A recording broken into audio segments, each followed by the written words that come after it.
est accueillis dans ce beau salon aujourd'hui. Alors vous avez peut-être déjà assisté à des conférences. On va travailler effectivement sur la présentation d'outils de connaissance de soi. Donc je vois que c'est un sujet qui semble vous intéresser. L'objectif de cette présentation, c'est surtout de vous expliquer finalement ce que sont les outils de connaissance de soi, de quoi on parle finalement quand on parle d'outils de connaissance de soi. J'imagine que certains d'entre vous ont déjà fait des tests sur le magazine Elle ou Marie-Claire sur la plage, mais ce n'est pas forcément de ça dont on va parler aujourd'hui. Oui, pardon, j'ai cru qu'il y avait une altercation. Si jamais vous avez des questions, n'hésitez pas à lever la main, on pourra vous répondre. Voilà, l'idée c'est que ce soit aussi assez interactif pour que ce soit un peu vivant. Voilà, donc la place de l'outil de connaissance de soi dans l'accompagnement, c'est un sujet qui est important. On va essayer aussi d'orienter la présentation dans ce sens-là. Et on va s'appuyer sur quatre tests, 4 outils qu'on utilise notamment dans le cadre de bilan, quel que soit le type de bilan. Ça peut être un bilan de compétences, un bilan de réorientation, de reconversion professionnelle ou de maintien dans l'emploi. Mais il n'y a pas vraiment d'indication spécifique. L'idée, c'est que, voilà, on vous explique.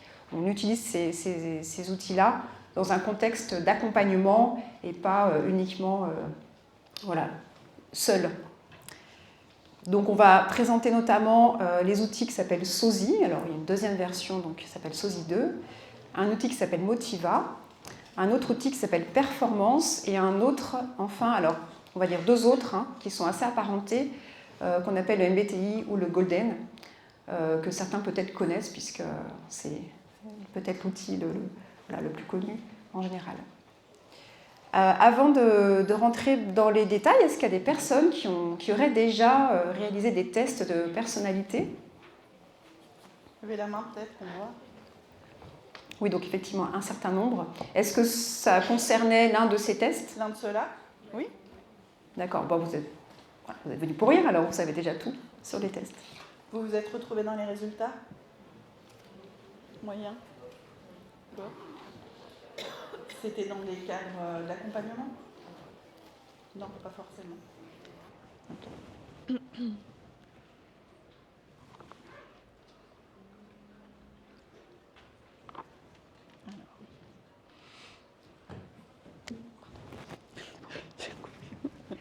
Alors, avant de rentrer dans le détail des différents tests, on va juste resituer un certain nombre d'informations à savoir, à avoir en tête quand on fait ce type de questionnaire, d'outils. Ça démarre toujours par un questionnaire à passer qui peut être plus ou moins long. Ceux qui l'ont expérimenté l'ont peut-être encore en tête. Donc avec des conditions de passation qui sont quand même bien encadrées, c'est-à-dire qu'il faut être au calme, il faut que vous ne soyez pas interrompu. On dit qu'en général, il faut répondre quand même de manière assez spontanée, que c'est la première idée qui vient qui en général correspond le mieux. Il ne faut pas avoir peur d'avoir l'impression de se contredire. C'est vrai que c'est quelque chose qui peut ressortir parfois dans les personnes, chez les personnes qui ont passé des questionnaires. La personnalité, c'est pas tout blanc, tout noir. Ah.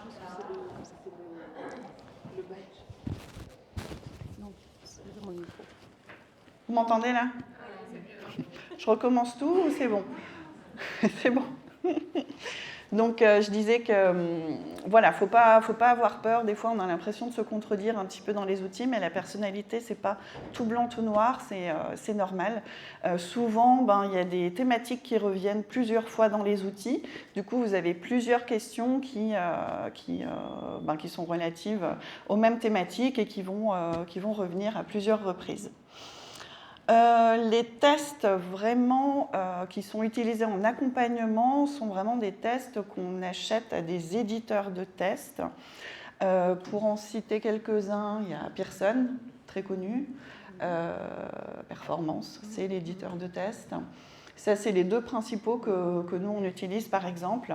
Donc, en fait, ces éditeurs de tests ont des équipes de chercheurs qui font des recherches sur les théories des personnalités, mettent à jour constamment pour pouvoir, après, nous proposer ces outils-là que nous achetons. Nous avons des licences, du coup, pour les faire passer.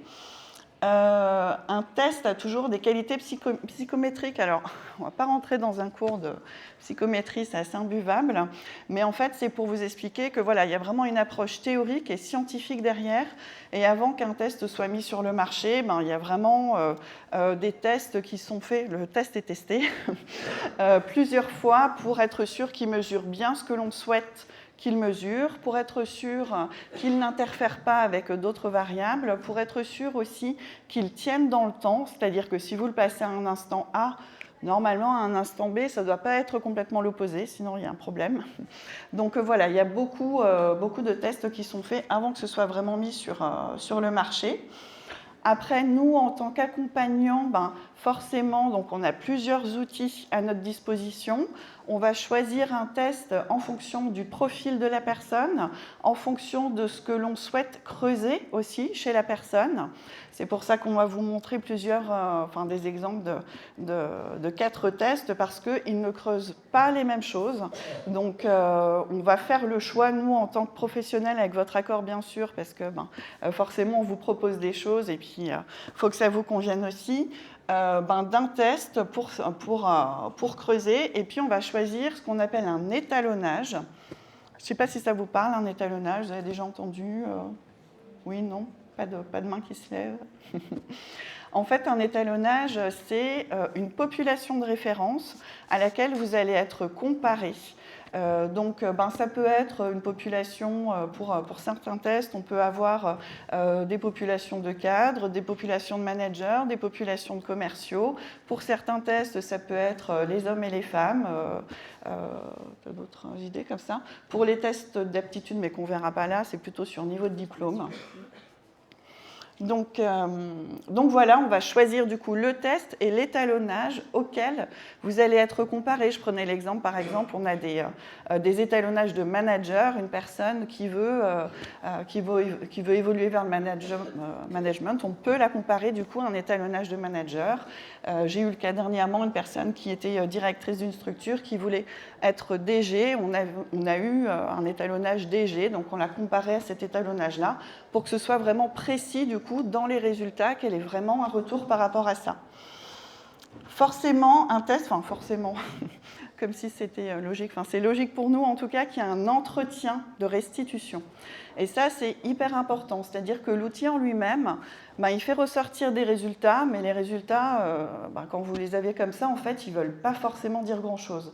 C'est hyper important qu'il y ait un entretien de restitution avec un psychologue ou en tout cas une personne qui est certifiée au test par l'éditeur qui le fournit, pour qu'on respecte vraiment les conditions d'utilisation du test et qu'il soit vraiment profitable pour la personne. Donc en fait, on va vous faire parler sur les résultats, c'est-à-dire qu'il y a des résultats qui ressortent, mais l'objectif, c'est aussi que ce soit une base d'échange.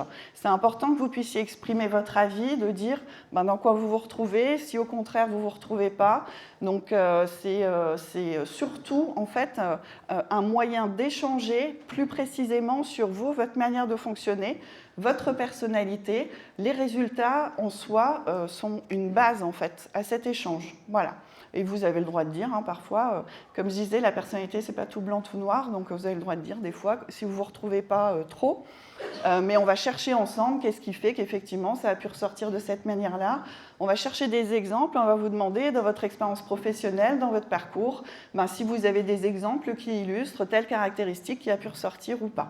Donc voilà, l'entretien de restitution, il est aussi important finalement que la passation du test, parce qu'on ne peut pas laisser juste des résultats comme ça. Oui.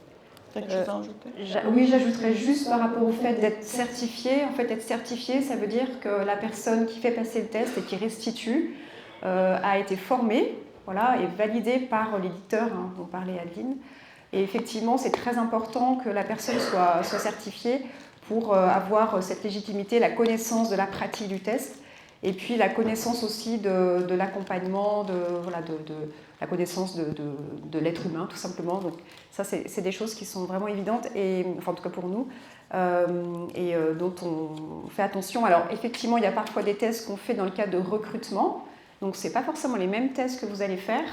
Il n'y a pas la même démarche, mais voilà, en tout cas, dans le travail qu'on fait d'accompagnement personnel, il y a vraiment cet élément qui est important. Je suis en train de me rendre compte qu'on ne s'est pas présenté. Bon, c'est pas très grave, mais c'est juste pour vous dire qui on est. Alors, en fait, nous sommes toutes les deux consultantes au CIBC, donc le CIBC qui organise le salon. Donc, c'est une structure d'accompagnement dans l'orientation, le bilan, le conseil en évolution professionnelle. Bref, j'en passe. Je passe vite, mais voilà, moi, je m'appelle Marie-Frédérique Sulpice. Adeline Kiburger. Voilà, comme ça, les présentations sont faites. On était tellement précis. Voilà, c'est ça. Alors, donc, par rapport aux objectifs finalement de passation de tests et dans le cadre d'accompagnement justement, ce qui est important, c'est effectivement, l'objectif c'est d'évaluer des caractéristiques personnelles. L'idée c'est vraiment d'arriver à ce que la personne puisse comprendre son type de fonctionnement. Voilà, on est tous différents, on a tous une personnalité différente. Alors, on n'est pas dans un cadre thérapeutique ni psychanalytique, mais l'idée c'est vraiment d'arriver à repérer des comportements habituels qui peuvent être manifestés dans le cadre d'activités professionnelles. Voilà, on a toujours des relations avec les autres, avec une équipe de travail, avec une hiérarchie. On a un rapport au travail lui-même, à son organisation. On a un rapport peut-être même aux conditions de travail. Voilà. Et donc tout ça, ça peut être différent et vécu différemment en fonction de son type, on va dire, de personnalité, de ses comportements. Et c'est ça qui va, en tout cas le travail sur les outils de personnalité vous permettront d'identifier tous ces éléments qui pourront vraiment servir à mieux se connaître d'une part, et puis peut-être travailler sur des choix ou des projets ou comprendre des situations. Parfois, ça peut être aussi des tests qu'on utilise dans le cadre peut-être que vous avez participé en amont à la conférence sur le burn-out. Voilà, ce sont des tests qu'on peut également utiliser parfois dans ce cadre-là pour mieux comprendre des situations, même si ce n'est évidemment pas le seul outil pour comprendre tout ça. Voilà, donc en fait, on travaille, on creuse sur ces éléments-là. Donc l'idée, c'est que, comme on l'a dit, voilà, ça s'inscrit vraiment dans une démarche d'accompagnement. Voilà, bon, je ne reprécise pas tout ce qui a été dit, mais globalement, ça reprend un petit peu l'ensemble de ce qui a été identifié. Et donc, évidemment, pour ça, c'est important d'être en capacité d'introspection, c'est-à-dire que l'idée, ce n'est pas d'imposer un profil ou des tendances ou des comportements ou une manière de se voir. Simplement, il faut être en capacité d'analyser, d'échanger, d'apporter des éléments, et puis peut-être parfois de se remettre un peu en question, même si le but, c'est pas de se remettre en question, mais d'être un peu ouvert à la connaissance de soi, et l'introspection tout simplement. Est-ce que ça va pour l'instant ? Est-ce que vous avez des questions jusque-là ? Non ? Ça a été clair ?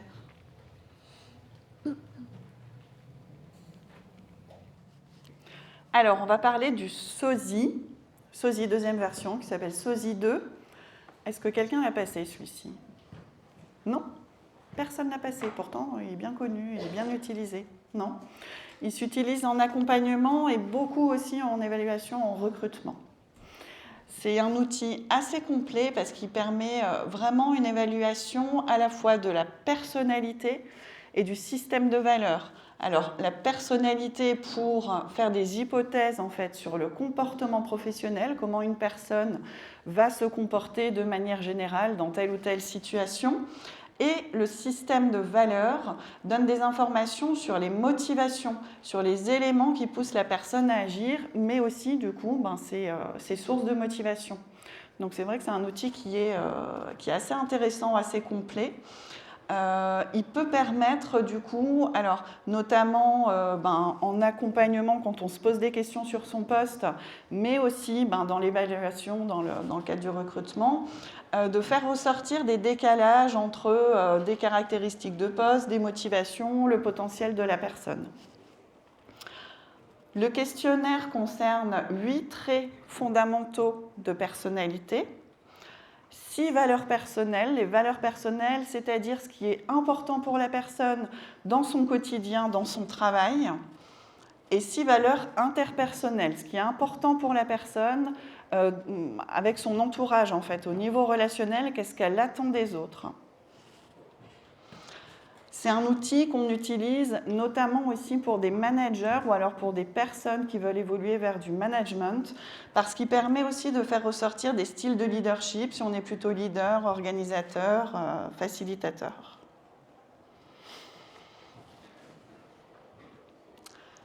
Alors, je vous montre un petit peu ce qui ressort en termes de résultats pour la passation d'un SOSI 2, en sachant que ça, ce n'est pas forcément des résultats que vous avez quand vous le passez, parce que ça, ce sont les résultats qui vont aider le psychologue qui vous accompagne, ou en tout cas la personne certifiée, à réfléchir avec vous sur les traits qui peuvent ressortir ou pas. Mais vous voyez, on va avoir en fait des notes, enfin des barres qui sont plus ou moins hautes, ou alors dans l'autre sens, plus ou moins poussées, qui vont montrer en fait soit des traits de personnalité, soit des valeurs qui ressortent plus que d'autres. Et puis on en a qui vont pas du tout être représentées, qui vont être très basses. Et du coup, c'est vraiment l'analyse de tout ça ensemble qui va pouvoir faire réfléchir la personne et l'aider à mieux se connaître, à savoir ce qu'elle peut mettre en avant en termes de caractéristiques personnelles, à mieux se comprendre en termes de motivation. Il faut savoir qu'en général, les personnes, parfois il y a le côté un peu vous allez me dire qui je suis avec un test. C'est pas forcément ça en fait. Souvent les personnes se connaissent pas trop mal, mais c'est surtout le fait de mettre des mots qui va vraiment être aidant pour que la personne elle puisse parler d'elle. Je dis toujours aussi, quand on est dans le cadre d'accompagnement, si par la suite vous allez en entretien de recrutement, il faut que vous ayez de la matière en fait pour parler de vous. Donc ces outils-là vous disent aussi quelles sont les caractéristiques qui vont le plus ressortir. Après, il faut avoir des exemples aussi pour illustrer, pour être convaincant face à un recruteur. Je vous montre du coup, pour chaque trait de personnalité ou pour chaque valeur, on va avoir deux côtés en fait. Une personne qui n'a pas du tout le trait de personnalité qui va être plus proche de 0, ou une personne qui au contraire va l'avoir beaucoup, qui va être proche de 100. Donc ça, c'est la comparaison à l'étalonnage qui permet de vous situer sur cette échelle. Donc par exemple, alors je ne prendrai pas les deux premiers, ils sont assez compliqués, mais la résistance au stress, ça peut parler à tout le monde. Donc une personne qui est plus proche de 0, c'est une personne qui va avoir du mal à contrôler un petit peu ses émotions, qui va être sujet à réagir un petit peu comme ça quand il se passe des événements inattendus, imprévus. Ça risque de lui provoquer du stress. La personne qui est plus vers le 100, c'est une personne qui, au contraire, va parvenir à rester stable, à réagir, quel que soit le type de circonstance. Alors, on n'est pas sur du bien ou du pas bien, en fait. 0, ça ne veut pas dire que c'est pas bon du tout. 100, ça ne veut pas dire que c'est très bon.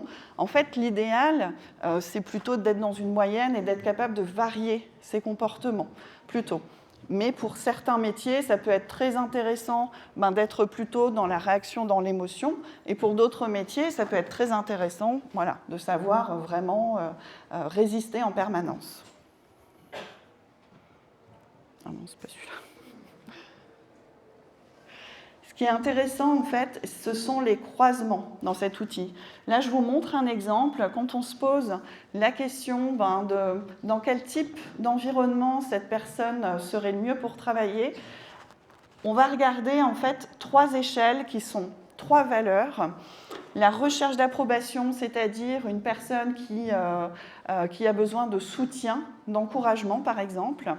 On va regarder la considération sociale. Là, c'est plutôt une personne qui a besoin d'avoir un certain statut, d'être reconnue, de pouvoir évoluer hiérarchiquement.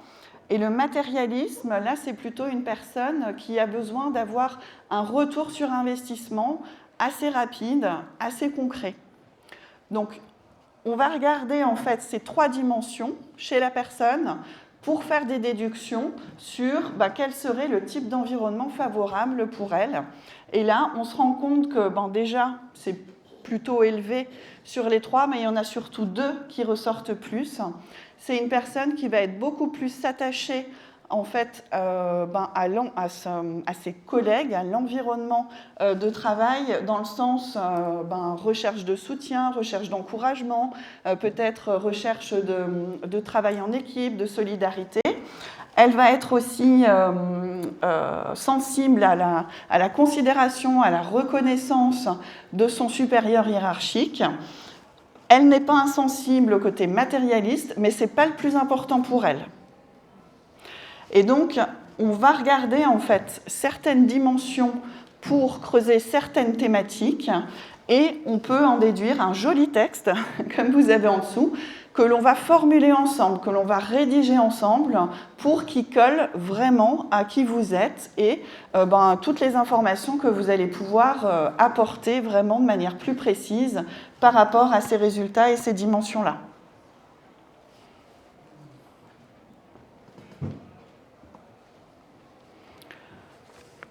Est-ce que vous avez des questions sur le SOSI 2 ?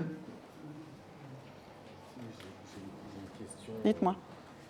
Quand on fait un test de personnalité à quelqu'un qui a 20 ans en entreprise, est-ce qu'il n'est pas un peu aussi conditionné par son environnement? Est-ce qu'on va être capable de révéler ses vraies valeurs avec un test comme celui-là? Est-ce que ses traits de personnalité, son caractère ne serait pas un petit peu endormi, étouffé par son environnement?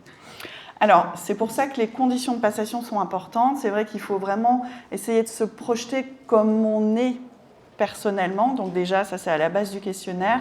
Et après, en fait, c'est vous aider à réfléchir sur typiquement ce genre de questions pour savoir si c'est vraiment quelque chose effectivement qui ressort parce que ça vous qualifie vous ou si vous avez eu été un peu conditionné entre guillemets, c'est-à-dire si vous avez évolué dans un environnement comme ça. Après, j'aurais envie de vous dire que si ça fait 20 ans que vous êtes dans ce type d'environnement, si vous y êtes resté, voilà, c'est que peut-être il y a un petit peu des deux. En tout cas, je vous interrogerai là-dessus. D'autres questions ?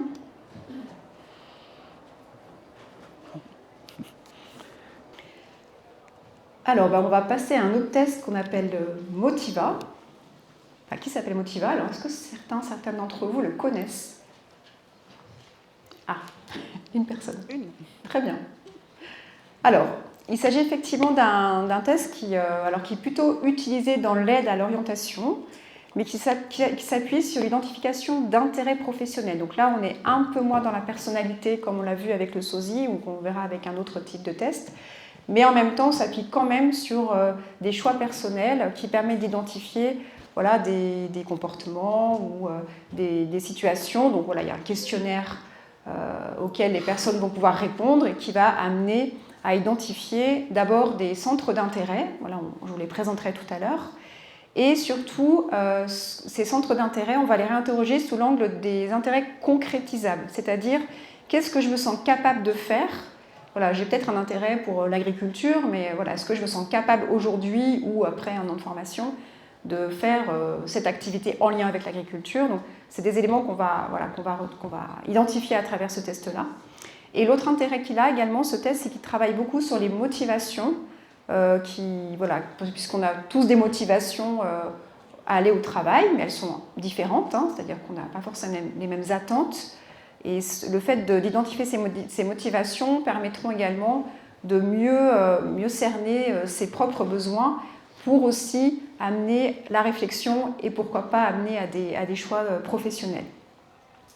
Voilà, donc les intérêts professionnels, alors ils sont basés sur un modèle développé par une certaine Anne Rowe, une américaine, peu importe, qui présente 8 domaines d'intérêt. Donc c'est à partir de ces domaines-là que les personnes vont pouvoir s'identifier, ou repérer en tout cas et comprendre de quoi on parle. Donc je vous les présenterai encore une fois juste après. Et puis on va aussi parler donc, des motivations. Alors je vous en parlais juste avant. On parle des ressorts clés de motivation individuelle qui sont des motivations essentielles en lien avec l'entreprise, l'activité, l'organisation et aussi avec sa propre personne, donc les motivations de vie. Donc voilà, c'est tout ça qui va être identifié à travers ce test-là. Alors, voilà, donc on verra aussi qu'on peut effectivement, l'intérêt du test, c'est qu'on peut évaluer la satisfaction de chaque motivation au regard de sa situation actuelle ou la plus récente, pour avoir un élément d'échange et de comparaison aussi. Donc c'est aussi ce que peut apporter cet outil. Alors, je vais vous présenter les différents domaines d'intérêt professionnel. Alors, il y en a peut-être certains ou certaines qui connaissent le RIASEC. Alors, c'est peut-être un gros mot, mais réaliste, investigateur, artistique, conventionnel, etc. Alors, c'est un autre modèle, voilà, qui est issu de la théorie d'un certain John Holland. Voilà, donc là, c'est un modèle qui est un peu plus détaillé, qui peut avoir des correspondances avec cet autre modèle, mais bon, peu importe hein, si vous ne le connaissez pas, et qui permet d'aller identifier des domaines d'intérêt en lien avec donc 8 thématiques différentes. Alors, ce qui relève des sciences, alors je ne sais pas si vous voulez jouer, bon, je peux peut-être vous faire deviner aussi ce qui relève finalement de ce domaine-là. Qu'est-ce qu'on pourrait retrouver à votre avis comme type d'activité ou de métier? J'ai entendu ingénieur, ouais. Oui, enseignant. Alors, enseignant, ce sera dans la connaissance. Mais bon, c'est subtil, hein, donc je comprends que... Enseignant en sciences. Enseignant en sciences, on peut dire ça comme ça. Vous avez dit. La recherche, tout à fait. Le médical aussi, on peut trouver. Donc l'idée, c'est vraiment que ce domaine-là, en fait, il représente des intérêts pour des activités de connaissance, alors de connaissance, mais pas au sens de la connaissance des intérêts, mais en tout cas de comprendre des phénomènes, d'apporter des éléments, faire des études, des recherches. Donc il y a beaucoup de métiers en lien avec la recherche, le domaine médical, etc. Donc ça s'appuie sur des études, enfin voilà, souvent un niveau assez élevé d'études et de connaissances. Mais après, voilà, ça peut se décliner en différents sous-domaines que je ne vais pas forcément présenter, mais globalement, ça correspond vraiment à ce qu'on vient de se dire. On ne va pas faire ça pour tous les domaines, mais globalement, voilà, tout ce qui relève de la nature, ça va être travaillé à l'extérieur, en lien avec les animaux, les métiers de l'agriculture, ça peut être aussi en lien avec la protection de l'environnement, etc. Donc, les métiers physiques aussi, enfin physiques en lien avec le fait d'être exposé dehors. Donc, tous ces métiers-là aussi peuvent correspondre à ces domaines d'intérêt. La technologie, alors peut-être que là, je peux vous interroger aussi, parce que ça peut être un peu flou. Oui, l'informatique, effectivement. Tout ce qui permet d'utiliser, on va dire, des nouvelles technologies. Alors, bien sûr, il y a beaucoup d'informatique, mais ça peut être aussi mécanique, hein, tout ce qui est technique. Les métiers en lien avec la maintenance, par exemple. Voilà, tout ce qui est utilisation d'outils aussi. Donc tout ça, ça peut rentrer en fait dans ce domaine d'intérêt. On a tout ce qui concerne l'art, donc en général, on a beaucoup moins de mal à se représenter ce qu'on peut mettre derrière ce domaine. Donc évidemment, tout ce qui est production artistique, voilà, l'artisanat d'art, voilà, tout ce qui concerne la production artisanale au sens très large. Donc ça peut être aussi le design, mais aussi les métiers, la comédie, enfin la danse, etc. Alors, tout ce qui relève du business, donc là, ce sont les métiers en lien avec la relation commerciale. Donc on apprécie notamment de négocier, voilà, de vendre des produits, de mettre en avant des choses. En général, ce sont des personnes qui sont plutôt à l'aise avec la communication orale, voilà, qui aiment bien convaincre, qui aiment bien vendre, qui aiment bien gérer aussi, piloter des projets, en lien avec la gestion financière, notamment. Donc, ce qui est intéressant pour chaque domaine, c'est que finalement, alors ça correspond à des métiers, mais ça correspond aussi à des formes d'intérêt pour des activités. Voilà, quelqu'un qui aime bien effectivement réfléchir, se poser des questions, apporter des réponses, voilà, ça va plutôt relever de la science. Quelqu'un qui est plutôt dans je ne sais pas, la gestion de projets, oui. Alors l'organisation, tout à fait, on pourrait mettre la comptabilité, effectivement. Donc là, ça va correspondre aux activités en lien avec la gestion du temps, mais ça peut être aussi la gestion planifiée, l'organisation, voilà, travailler avec des tableaux Excel, par exemple, c'est quelque chose qui, en général, est bien apprécié par des personnes qui ont cet intérêt-là. Alors, on a tout ce qui relève de la connaissance, donc on l'a vu tout à l'heure, hein, ça concerne effectivement l'enseignement, la formation, le fait de transmettre des informations. à autrui, donc sous différentes formes. Ça peut être aussi le conseil.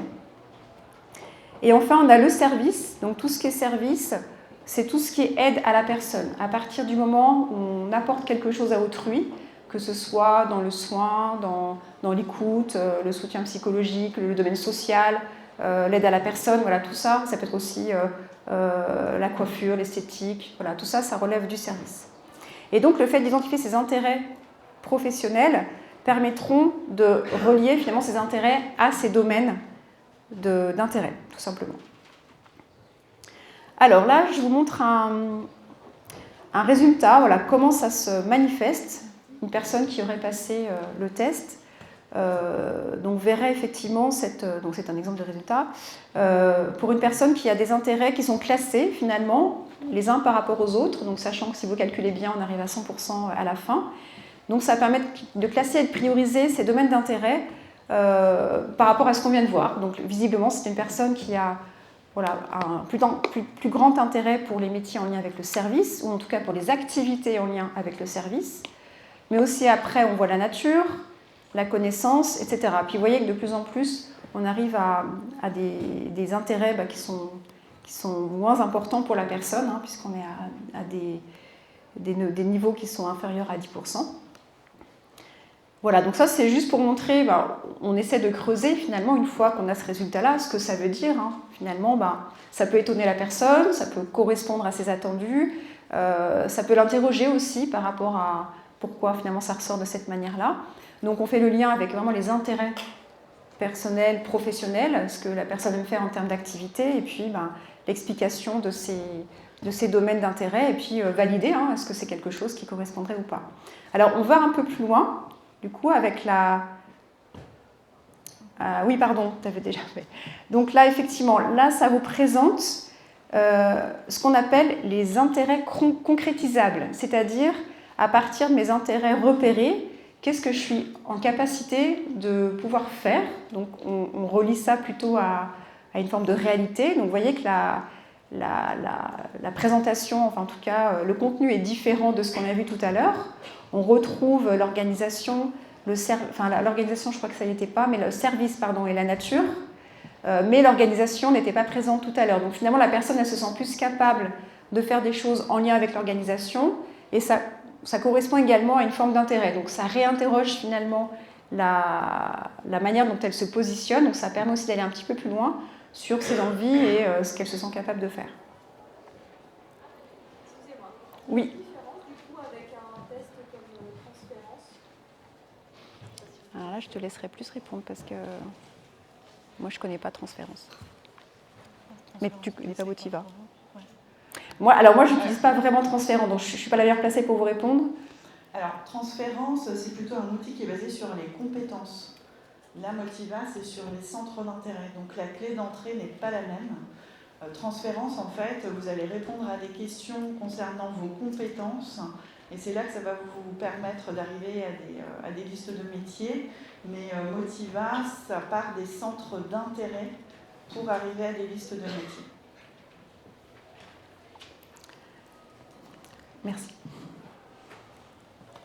Alors, on arrive après à l'identification des motivations clés, ce qu'on appelle les motivations clés. Donc, ce sont des différents types de motivations, voilà, en lien soit avec le métier, qu'est-ce qui m'intéresse vraiment dans un métier, dans le métier que je vais faire.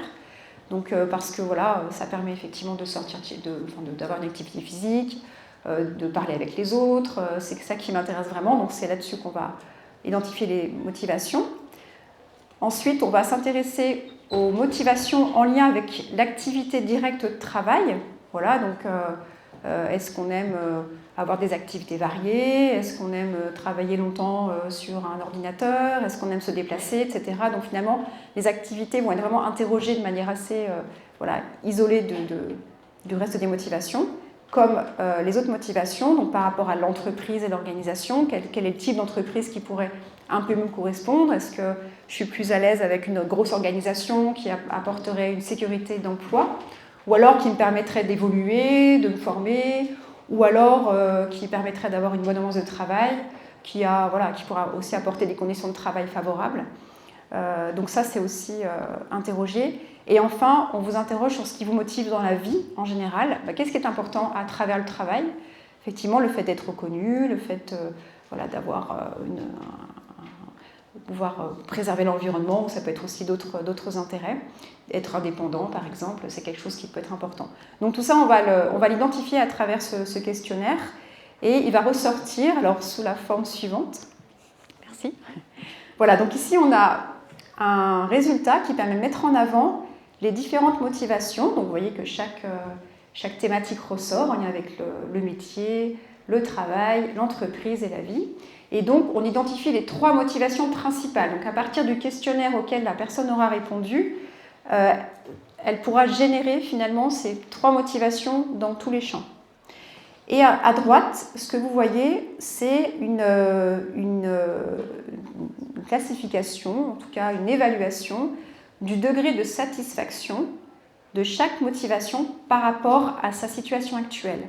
Voilà, visiblement, cette personne n'est pas forcément très satisfaite de l'autonomie qui est proposée par son activité de travail. Si c'est quelqu'un qui travaille à la chaîne ou qui dépend d'autres équipes ou qui est vraiment en lien avec d'autres personnes qui ne peut pas du tout s'extraire de ça, voilà, peut-être qu'elle ne sera pas forcément satisfaite, et en même temps, elle a peut-être aussi un besoin d'autonomie supérieur à ce qui est proposé. Peut-être que quelqu'un peut être considérée comme autonome, mais finalement, elle a une attente particulièrement élevée, et c'est aussi ça qu'on va interroger. Ça permet vraiment aussi de reprendre des choses et surtout de faire des liens avec ce qu'elle vit et avec ses besoins, ses envies, ses souhaits.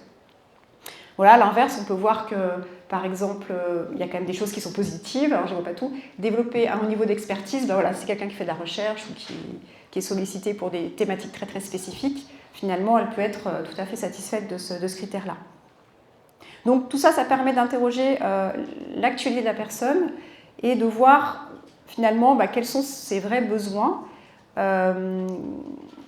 pour aussi faire des plans d'action, c'est-à-dire que ce n'est pas forcément à ce moment-là qu'on va le faire, mais on peut quand même réfléchir à une manière soit de faire évoluer les choses par rapport à sa propre situation, soit de trouver des pistes pour éventuellement un changement d'activité professionnelle. Ça peut être aussi ça, pour mieux cibler le type d'activité qui pourrait mieux lui correspondre. Alors, Motiva permet également d'accéder à des listes de métiers qui sont en lien avec le test qui a été passé. Donc finalement, on retrouve des propositions qui correspondent aux intérêts et aux motivations de la personne. Voilà, donc c'est représentatif a priori. Donc ça permet de donner des idées. Il ne faut pas se dire que c'est un outil qui va permettre de faire ressortir comme ça du chapeau le métier idéal, mais ça donne des pistes. Ça permet de voir aussi quels sont les types de métiers qui ressortent. Voilà, là on voit que ce sont des métiers qui sont beaucoup en lien avec l'autre, en fait, avec l'accompagnement par exemple, la formation, etc. Donc voilà, ça dit peut-être quelque chose de ce profil. Il peut y avoir d'autres métiers qui ressortent beaucoup en lien avec la technique par exemple. Donc voilà, même si ce n'est pas le métier, où il n'y a pas forcément un métier qui ressort spécifiquement et qui intéresse la personne, ça permet quand même de donner des indications sur le contexte de travail qui pourrait être le plus favorable à la personne. Donc on avance aussi là-dessus et ça permet d'être un peu plus concret aussi par rapport à ces métiers et puis par rapport aux envies de la personne. Voilà, on peut aller un petit peu plus loin, c'est-à-dire que quand on clique sur un métier, voilà, ça nous renvoie avec d'autres sites, sur d'autres sites avec des liens qui permettent de creuser chaque métier. Donc il y a des vidéos, il y a différents types de sites qui permettent, alors que vous connaissez ou pas forcément, mais en tout cas qui sont des sites accessibles à tous, permettant d'avoir de l'information sur chaque métier. Donc ça permet d'aller un petit peu plus loin dans la recherche professionnelle. Okay. Est-ce qu'il y a des questions? Oui, pour faire ce genre de test. Merci. Je suis obligée de passer par vous ou je peux le faire toute seule? Parce que vous avez dit qu'on doit avoir une aide d'une personne certifiée. Donc on ne peut pas se projeter avec juste l'ordinateur, se poser des questions, on n'aura pas un résultat efficace. Oui. Alors la question c'est est-ce qu'on peut le faire tout seul? Donc effectivement, en général, alors vous avez certainement accès sur Internet à certains tests, il y en a qui le font. Tous ne le font pas. Alors en général, les tests qu'on utilise nous ne sont pas accessibles au grand public. Voilà, ils passent par un éditeur. Donc c'est vrai qu'en général, il faut passer par nous ou par d'autres, mais en tout cas par un organisme. Et c'est pour ça qu'on expliquait tout à l'heure que c'est une démarche qui se fait dans le cadre d'un accompagnement, qui ne se fait pas forcément tout seul de but en blanc. Ça peut être aussi, pourquoi pas, alors c'est peut-être un peu tôt, j'allais dire dans les CIO, ou en tout cas dans les endroits qui peuvent orienter les jeunes, par exemple. Ils ont à disposition aussi certains outils qu'ils peuvent utiliser pour accompagner les personnes, mais c'est vrai que ça se fait dans une démarche qui est de l'accompagnement. Alors, spécifiquement nous concernant, c'est plutôt des bilans de reconversion, de compétences, etc. Mais après, il peut y avoir d'autres contextes qu'on ne pratique pas forcément nous ici. Et la durée, c'est combien de temps pour un test comme celui-ci pour avoir un résultat? Vous avez une idée? Alors, ça va dépendre des tests, mais en général, la passation, elle se fait assez rapidement. Hein. C'est entre 45 minutes, tout dépend des tests. Mais... Celui-là, il est plus court. Celui-là, il est plus court, ouais. Une vingtaine de minutes, je pense. Après, ce qui va compter dans la restitution, c'est l'entretien de restitution avec la personne qui sera certifiée. Et l'entretien peut durer 1 heure, 1 heure et demie. Alors, on verra après que ça peut durer un peu plus longtemps. Mais voilà, il y a quand même un temps à dédier, je sais pas, au total, 3 heures, 2 heures. Oui, 3 heures. Je dirais 3 heures, ça va dépendre des tests, mais effectivement, ça demande pas mal de temps. Je voulais juste préciser aussi qu'on ne parle pas ici des outils, des tests de personnalité comme un psychoclinicien pourrait l'utiliser. C'est-à-dire qu'on n'est pas du tout dans une démarche thérapeutique. Voilà, donc je mets juste de ce côté, c'est une précision peut-être un peu anodine, mais je préférais quand même le dire. Parce que certains psychologues, dans un accompagnement, peuvent aussi utiliser ces tests-là. Voilà, ça peut arriver. Ça peut être clinicien. Clinicien, oui. Ah bah, allez. Plus de questions sur celui-ci? Alors, on va passer à Performance Eco 2. Là aussi, c'est la deuxième version qui a évolué très récemment. Je viens juste d'être formée, je ne le connais pas encore par cœur. Est-ce que certains l'ont déjà passé? D'accord. Eco 2, celui-ci? Performance, ça vous parle? Il y avait Eco, Performance Eco. Ouais, donc c'était la première version. Et donc ça, c'est la nouvelle version. Donc on a migré sur cette nouvelle version et puis du coup, on a eu une formation spécifique sur cette deuxième version. Globalement, il y a des choses qu'on retrouve, mais c'est présenté d'une manière complètement différente par rapport à la première version. Il est utilisé en accompagnement, en évaluation et en recrutement également. C'est un outil qui permet de mesurer ses motivations et les environnements de travail adaptés à ses besoins. En fait, il y a des choses qui vont être un petit peu similaires au SOSI 2 que je vous ai présenté tout à l'heure. Il permet de faire le point sur ses soft skills. Donc, ce qu'on entend par là, c'est ses atouts mobilisables pour un projet professionnel ou pour son emploi actuel, mais également de faire ressortir les facteurs limitants, c'est-à-dire ce qui peut vous bloquer parfois pour accéder à un métier et qui peut aussi être un axe d'amélioration en fonction de ce que vous visez. Ça permet de travailler aussi sur sa vision, sa connaissance de soi-même, donc fournir encore une fois de la matière pour parler de soi, comme je disais. Et puis, il y a quelque chose qui est nouveau alors dans la version Eco 2 par rapport à Eco, Performance Eco, c'est sa relation à l'emploi et comment on se projette dans l'entreprise. Et ça, c'est vrai que j'ai trouvé ça assez intéressant là, sur la formation qu'on a faite parce que je ne l'ai pas forcément retrouvé dans d'autres outils. Donc c'est vrai qu'il permet vraiment une analyse des motivations et des comportements en situation professionnelle vraiment de manière globale. L'avantage aussi de cet outil, c'est qu'il permet de faire ressortir vraiment des résultats rédigés. Alors, c'est bien et pas bien, parce que souvent, quand les résultats sont très rédigés, et quand on lit, on se dit je suis comme ça, voilà, si ça ne me correspond pas totalement, c'est toujours embêtant. Mais c'est vrai que c'est important là aussi de relativiser sur ce qui ressort et d'apporter vraiment des compléments d'information en entretien. Vous avez le droit de dire quand ça ne vous correspond pas ou au contraire quand ça vous correspond bien. Mais c'est vrai que ça donne pas mal de matière à la réflexion. Alors il y a 3 parties dans cet outil, si je ne me trompe pas. Voilà, il y a la partie motivation, qu'est-ce qui me motive au travail ? on va faire ressortir les 3 motivations principales et du coup, quelles sont les attentes qui sont en lien avec ces motivations.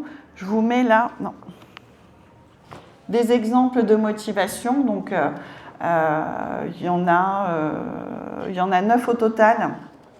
Bon, là, pour les résultats de cette personne, vous voyez que c'est la relation qui ressort vraiment en premier. Donc, c'est une personne qui va attacher beaucoup d'importance, du coup, à son cadre relationnel au travail, ses collègues, mais aussi qui va peut-être avoir envie d'avoir un métier dans la relation, dans le relationnel. Donc, après, c'est à croiser avec d'autres éléments pour pouvoir vraiment réfléchir en termes de pistes professionnelles.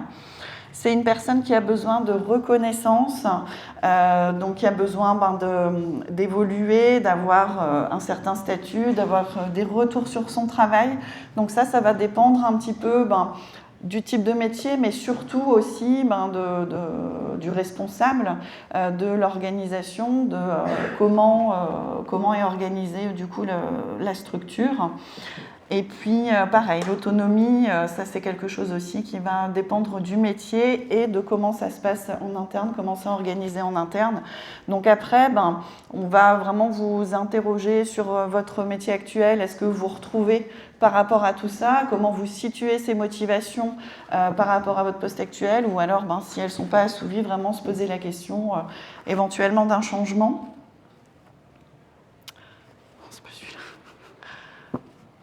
Voilà les autres types de motivations, par exemple. Je vais pas rentrer dans tous les détails, mais organisation, voilà, c'est une personne qui a besoin vraiment d'un cadre structuré. Altruisme, c'est une personne qui a besoin de faire vraiment des choses pour les autres. L'apprentissage, donc le besoin d'apprendre. Diversité, c'est vraiment avoir des missions variées. Responsabilité, avoir des responsabilités. Aboutissement, c'est avoir une certaine satisfaction, avoir un côté un petit peu défi en fait dans son métier.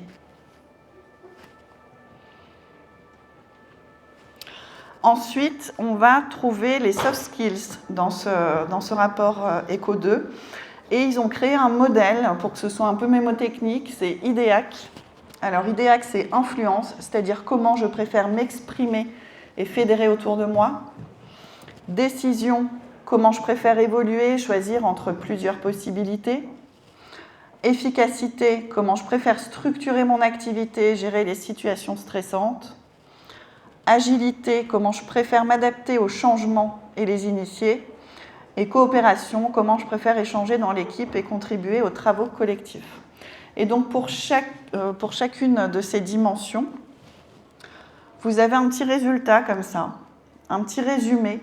Donc là, sur le I de IDEAC, l'influence, vous avez un petit texte qui vous dit ce qui est ressorti du questionnaire sur votre mode de fonctionnement à partir des réponses que vous avez données aux questions. Et donc, bien sûr, là, vous pouvez réagir. Ce qu'on aime bien aussi en entretien, c'est avoir des exemples concrets que vous soyez en mesure d'illustrer, parce que c'est pareil, ça peut vous servir après pour la suite. Si vous voulez parler de vous, c'est bien de dire j'ai telle ou telle caractéristique, mais on va vous demander souvent de les prouver, notamment en entretien de recrutement. Donc ça, c'est une première partie de résultats. Et en fait, après, vous êtes situé aussi dans un petit schéma qui vous permet de voir si vous avez plutôt, là, mon exemple, c'est un mode pondéré, c'est-à-dire que c'est une personne qui est plutôt en mode pondéré, c'est-à-dire globalement dans la moyenne de l'étalonnage, sur cette caractéristique-là de l'influence. Donc, forcément, elle a des atouts. C'est une personne qui est capable de s'exprimer, de verbaliser son point de vue, de s'exprimer de manière synthétique. Elle peut avoir aussi des axes d'amélioration. On a le petit défi en dessous qui est de transmettre votre enthousiasme. Parce que une personne qui est pondérée dans sa manière de s'exprimer, c'est vrai qu'elle peut peut-être manquer un petit peu de variation d'énergie dans ce qu'elle va vouloir transmettre. Et du coup, peut-être qu'elle va avoir un discours un petit peu monocorde. Donc ça peut être éventuellement un axe d'amélioration pour elle. Donc voilà, on peut avoir d'autres modes, un mode démonstratif, persuasif, observateur, concis. Donc ça permet de réfléchir sur le mode de communication, mais aussi après de s'interroger sur finalement, est-ce que c'est quelque chose que j'ai plus ou moins envie de mettre en avant dans mon métier? Est-ce que j'ai envie de rebondir là-dessus ou pas?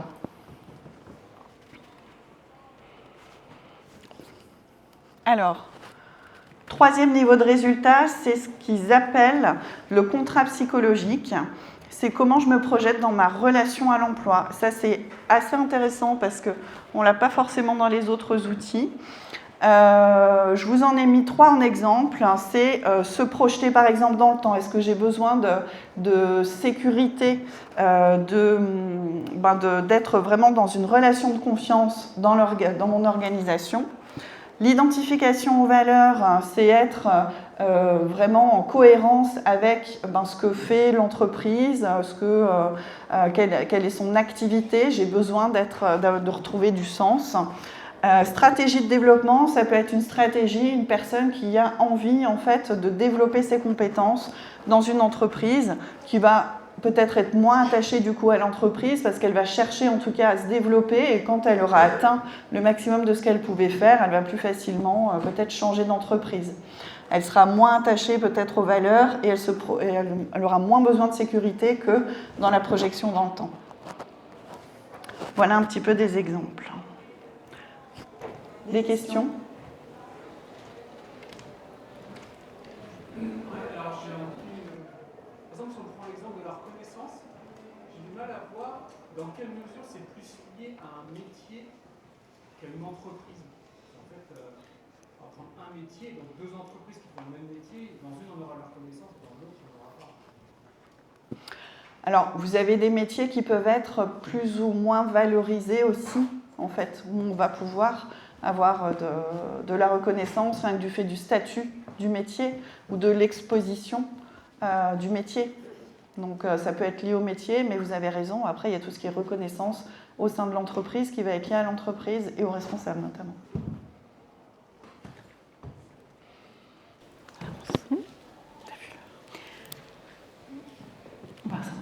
Il est midi 22, on va avancer, on a encore 8 minutes.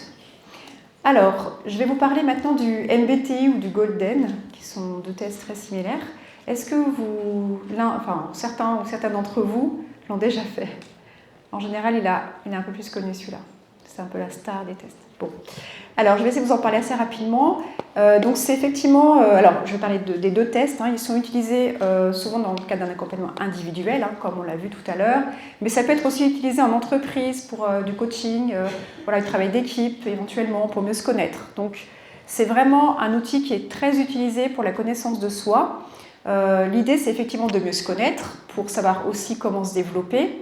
Et il est intéressant parce qu'en fait, il permet également de connaître l'autre et de comprendre les fonctionnements des autres. Donc ça peut être favorable à une interaction, finalement, en tout cas utile à la compréhension des interactions dans une équipe, dans un groupe. Voilà, donc c'est pour ça qu'on peut également l'utiliser dans ce cadre-là. Alors, ces 2 tests sont basés sur la théorie de Carl Gustav Jung. Alors, je ne vais pas du tout rentrer dans la théorie qu'il a développée, mais l'idée c'est qu'il a beaucoup travaillé sur des types de personnalités, et que son travail a beaucoup nourri les approches qui ont été utilisées pour bâtir notamment le MBTI et le Golden, qui sont 2 tests c'est très très similaire. Ce qui est important de comprendre également, c'est que c'est une méthode assez approfondie. On parlait tout à l'heure du temps de passation global pour passer le test et être restitué. Finalement, ces 2 tests-là nécessitent, au-delà de la passation du test même, une approche, une compréhension à travers la présentation des dimensions, on va les appeler comme ça, pour comprendre la démarche. Et finalement, il y a tout un travail pendant lequel la personne va devoir se positionner par rapport à 4 dimensions différentes que je vais vous présenter après, qui lui permettra de comprendre de quoi il s'agit, de quoi on parle, de se positionner personnellement et ensuite de comparer, on va dire, aux résultats qui seront issus du questionnaire. Donc il y a souvent au moins 3 étapes: la passation du test, le travail de découverte de la démarche qui peut durer un certain temps, bien 2 heures, et puis un temps de restitution. On peut même aller plus loin d'ailleurs, mais pour l'instant c'est le minimum. Alors, le Golden, c'est un test qui reprend les mêmes dimensions que le MBTI, pour ceux et celles qui connaissent, avec un apport complémentaire, notamment par rapport à une 5e dimension qu'on appelle la stabilité émotionnelle, c'est-à-dire savoir comment on peut réagir en situation de stress, voilà, comment on vit finalement, ça revient un peu à ce qu'on voyait tout à l'heure par rapport au sosie ou à la performance, mais il y a toujours une question voilà, de comment on vit les situations de stress. Et puis, il y a également un résultat un peu plus nuancé, un peu plus approfondi, à travers ce qu'on appelle les sous-échelles. Voilà. On parle de 4 dimensions différentes, mais ces 4 dimensions, on va aussi un peu plus les préciser. Donc ça donne une lecture un peu plus précise de son profil. Alors, on va peut-être rentrer un peu plus dans le vif du sujet, pour que vous compreniez de quoi on parle. Les 4 dimensions qui sont développées par le MBTI et le Golden donc, sont les suivantes. Alors, il y a 4 lignes. Donc, sur chaque ligne, vous voyez 2 lettres différentes avec 2 termes qui semblent être opposés. Donc, la première dimension, c'est ce qu'on appelle l'orientation de l'énergie, donc ce vers quoi on va orienter son énergie. On a tous l'énergie en soi, donc on va soit l'orienter naturellement vers les personnes, les événements, l'action, voilà, on va faire les choses, donc de manière très très naturelle, soit on va plutôt les orienter vers sa propre intériorité, le dedans, les pensées, la réflexion. Donc c'est ce qu'on appelle communément l'extraversion, l'introversion.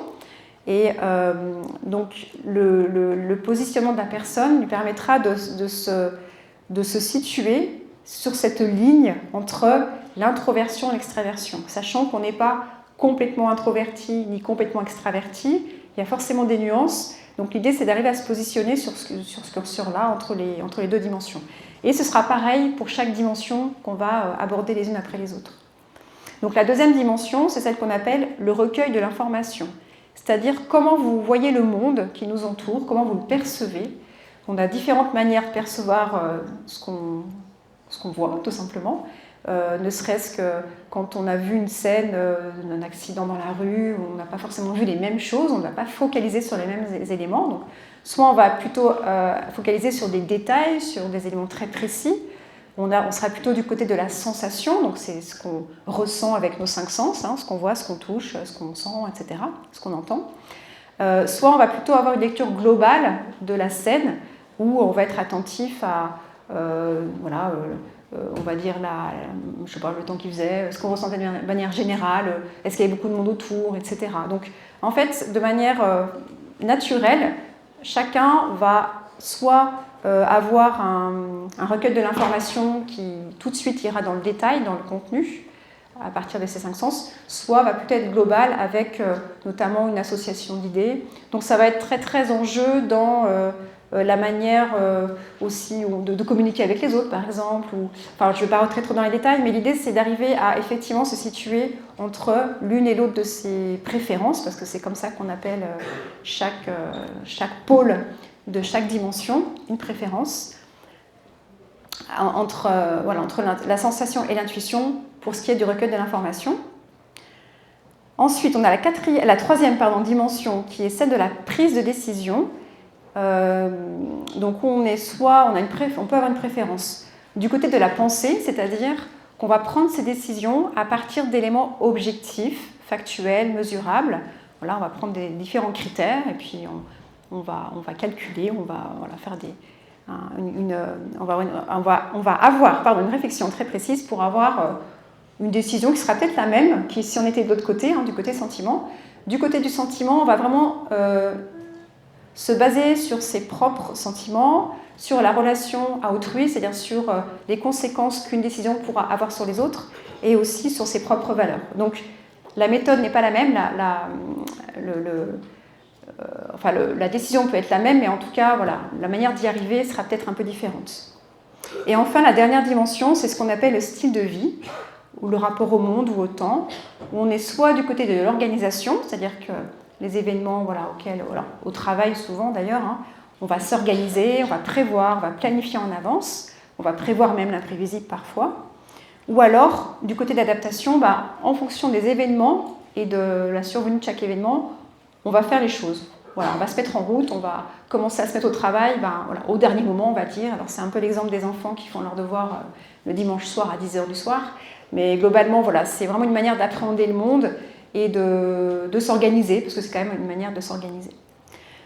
Est-ce que c'est à peu près clair? Alors, je ne peux pas rentrer trop dans les détails, mais globalement, l'idée c'est que vous compreniez que chaque dimension correspond en fait à une préférence qu'on a chacun. Donc, l'idée c'est que chacun puisse se positionner sur la préférence qui lui correspond le mieux.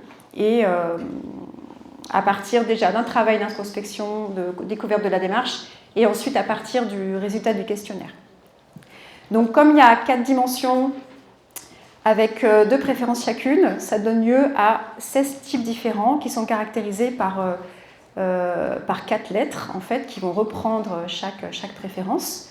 Donc là, vous avez des exemples, enfin les exemples des 16 profils, on ne va pas tous les regarder, mais globalement, voilà, on a un zoom sur, enfin vous ne voyez rien, mais on va dire qu'il y a un type qui est mis en avant qui est ISFZ. Alors ISFZ, ça veut dire que c'est quelqu'un qui est introverti, qui recueille l'information du côté de la sensation, qui prend ses décisions sur un mode sentiment et qui est organisé. Voilà. Et ensemble, ça peut donner lieu aussi à certains types de comportements. Et là, on va le caractériser par quelqu'un qui sera plutôt protecteur avec des caractéristiques un peu spécifiques.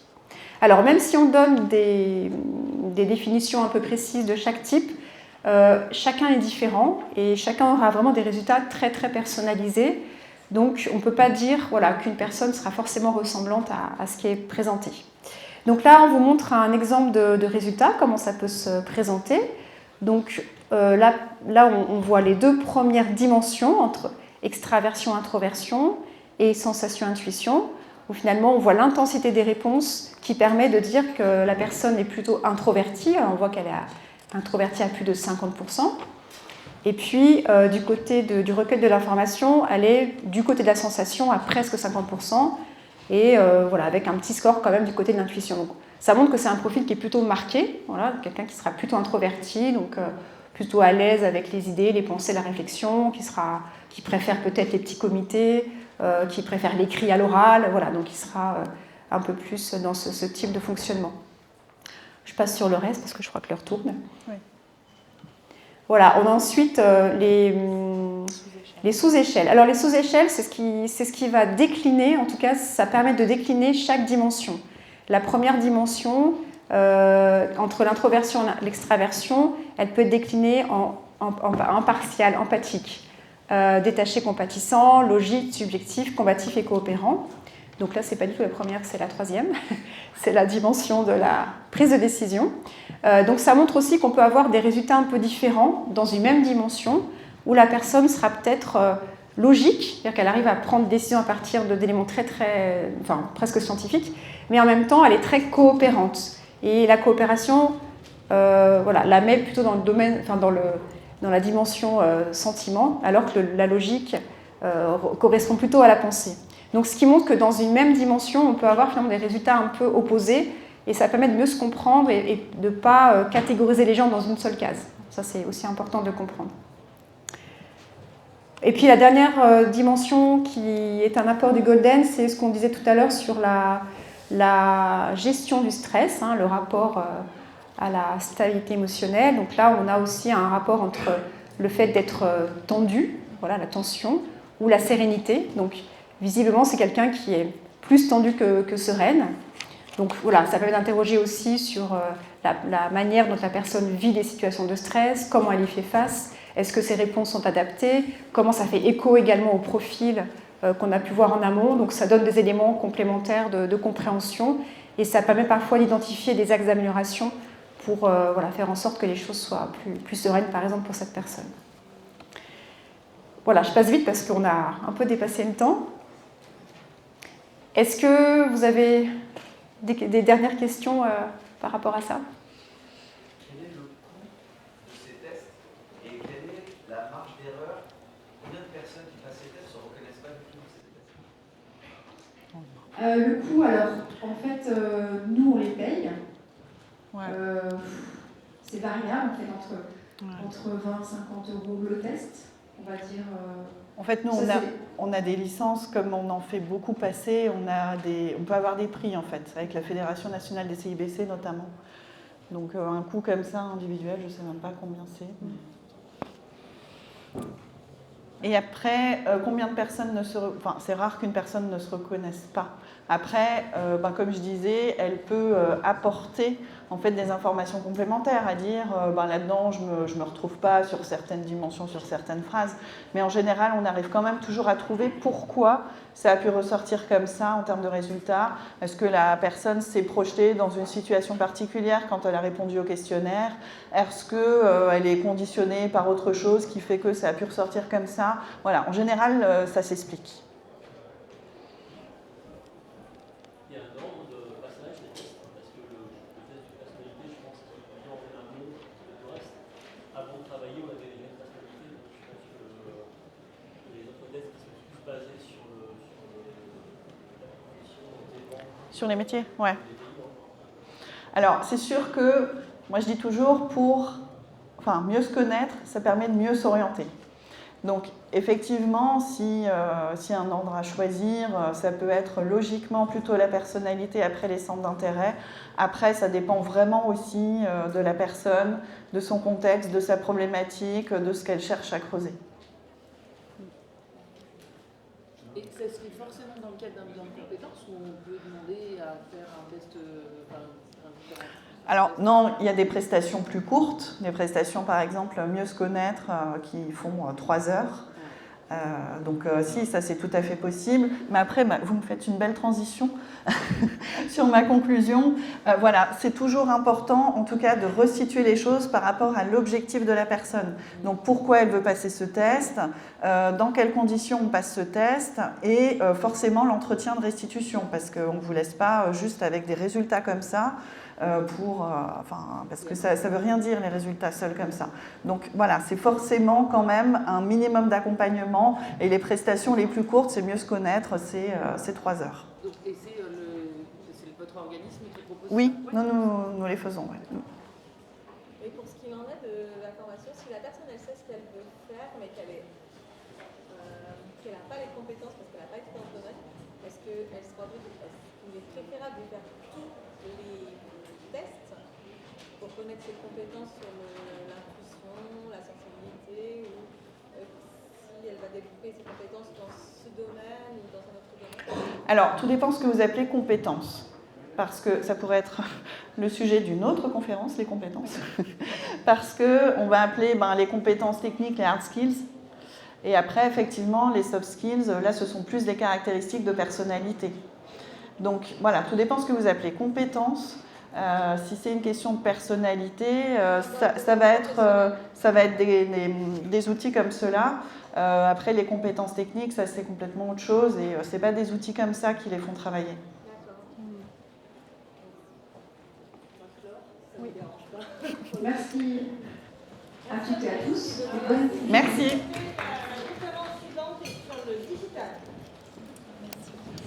Allez, on se fait virer. On avait peur, on ne peut pas tenir une heure.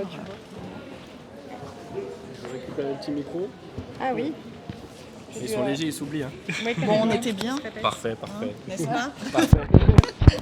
Merci beaucoup en tout cas.